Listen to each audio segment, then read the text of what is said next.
कल की होने वाली सरकार और किसान के साथ जो बैठक है उस पर हमारे साथ राष्ट्रीय किसान यूनियन के अध्यक्ष बीएम सिंह जी हैं। आप क्या उम्मीद कर रहे हैं कि कल फिर बैठक होगी, उसके बाद क्या फिर निर्णय कुछ निकलेगा फिर या फिर अगली तारीख ही मिलेगी? उम्मीद है कि कल जो है, क्योंकि 4 मुद्दे थे, पहले 2 मुद्दे तो पहले बिजली वाला और पराली वाला साइड पे चले गए थे, 2 बचे थे। अब 2 में से एक सुप्रीम कोर्ट ने बेशक टेम्परेरी किया, हल निकाल दिया, उन्होंने कहा ठीक है स्टे कर दिया है। सुप्रीम कोर्ट रिपील तो कर नहीं सकती, खत्म तो कर नहीं सकती है, उनने जो है इसको अभी स्टे किया है। अब बचा केवल एक एमएसपी की गारंटी पे खरीद, वो अगर कल हो जाती है तो बड़ा काम हो जाएगा, उससे किसानों को राहत भी मिलेगी आगे के लिए और 3 बिल भी हल्के फुल्के हो जाएंगे उसके बाद में। तो कल उम्मीद कर सकते हैं, अगर अब क्योंकि एक ही मुद्दा रह गया है, इस मुद्दे पर अगर वार्ता होती है, क्योंकि वार्ता से ही हल निकलेगा। ये कमेटी जो बनाई है इन लोगों ने, जो सुप्रीम कोर्ट ने कमेटी बनाई है, सुप्रीम कोर्ट ने इसको स्टे करके तो अच्छा काम कर दिया, पर जो कमेटी बनी है उसमें ऐसे लोग हैं जिन्होंने पहले से ही अपना निर्णय दे दिया है बिलों के पक्ष में। तो ऐसे लोग जो उनकी सोच उन्होंने अपनी खोल के रख दी है, उनका रहना गलत है। वही मैंने बार बार कहा कि जब कोई भी हाई कोर्ट में, सुप्रीम कोर्ट में कोई भी जज एक किसी मुद्दे पे पहले बहस कर चुका होता है, उसको याद दिला दिया जाए कि भाई तुमने इस मुद्दे पे एक निर्णय ले लिया था, उसके विरोध में तुम नहीं जा पाओगे। वो ये नहीं कहता है कि तब मैं जज नहीं था, वो कहता है फिर मैं इसको नहीं सुनूंगा, कोई और सुनेगा।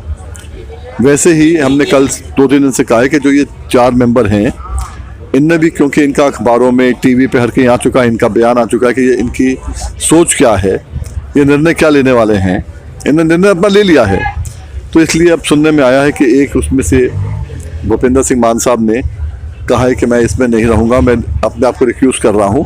बड़ा अच्छा है, उनको देखते देखते बाकी 3 भी अगर कहते हैं कि भाई हमारा भी निर्णय हो चुका है, हमारी भी सोच जो बनी थी, हम सोच से अलग नहीं जा सकते, क्योंकि सोच से अलग जाना मतलब क्या होता है, थूक के चाटना, कौन चाहेगा। तो कल मान रहे हैं कि आप कुछ ना कुछ निष्कर्ष निकल जाएगा ताकि आगे जो आपकी रणनीति है उसको लेकर के आगे ना बढ़ना। वही सोचना है कि उस पर ना जाते हुए अभी कि भाई समिति क्या कहेगी या कोई क्या कहेगा। अभी मुद्दा है कि सरकार से बात करने का, जिसमें एमएसपी की गारंटी पे भी बात हो सकती है। सुप्रीम कोर्ट की कमेटी के सामने तो एमएसपी की गारंटी की तो बात होगी नहीं, कि वो मुद्दा ही नहीं है। वो ये जरूरी है, मौका है, दोनों को मौका है कि सरकार भी चाहती है कि फटाफट जो है सुलझे और किसान भी चाहता है कि भाई उससे कुछ मिले। तो इसको हम कर लेंगे तो मेरा बेहतर रहेगा। 50 दिन लगभग हो चुके हैं और आंदोलन जारी है। काफ़ी संख्या में आप लोग यहाँ पर आंदोलन कर रहे हैं, तो काफ़ी लोग को घर परिवार की याद भी आ रही होगी, लेकिन फिर भी वो आंदोलन में सहयोग दे रहे हैं। जहाँ तक बात है घर परिवार की, ये गलतफहमी किसान संगठनों के बारे में सरकार ना रखे कि जो लोग यहाँ पर आ रहे हैं वो अकेले अकेले आ रहे हैं। उनका पूरा परिवार उनके साथ है। पीछे से वो कह रहा है भाई तुम यहाँ बैठो, मैं तुम्हारा खेत में पानी दे दूँगा, मैं गन्ना डाल दूँगा।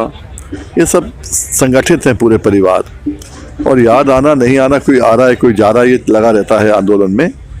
आंदोलन में क्षमता है बहुत लंबा चलने की, पर आज की तारीख में हमारा ये है कि अगर कोई हल निकलता है तो हल निकालना हमेशा बेहतर रहता है।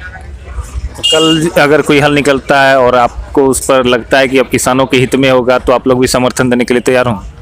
पहले हल निकले, और अगर हो सकता है कि मोदी जी कल सुबह कह दें मैं तो इसको बिलों को वापस ले रहा हूँ और एमएसपी की गारंटी खरीद के दे रहा हूँ, तो हम क्यों नहीं बाजा बजाएंगे उनका, करेंगे ना। तो अगर की बात है ना, अगर कल होता है, निर्णय निकलता है, तो फिर हम लोग बात करेंगे।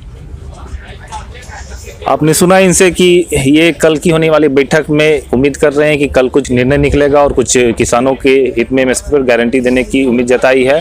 अब कल के वार्ता के बाद किसानों के पक्ष में अगर फैसला होता है तो ये काफ़ी खुश होंगे, आंदोलन अपना खत्म करेंगे। डीएनपी इंडिया न्यूज़ के लिए राजीव झा, गाजीपुर बॉर्डर।